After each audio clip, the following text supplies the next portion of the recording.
महापालिका से लेकर मंत्रालय तक, अपराधों से लेकर राजनीति तक, हर समस्या की रिपोर्ट कार्ड आपके लिए सीधा आपके मोबाइल फोन पर। आप देख रहे हैं नया सवेरा न्यूज। नमस्कार, नया सवेरा न्यूज़ में आप सभी का स्वागत है। देखिए पूरी रिपोर्ट शिव प्रकाश मिश्रा की।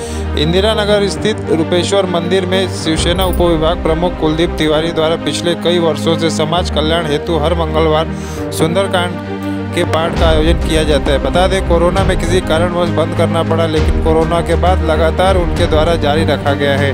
आए हुए सभी भक्तों को प्रसाद की व्यवस्था की जाती है। कुलदीप तिवारी समाज के प्रति जागरूक रखने के लिए और भी अनेक कार्य इसी तरह के करते रहते हैं।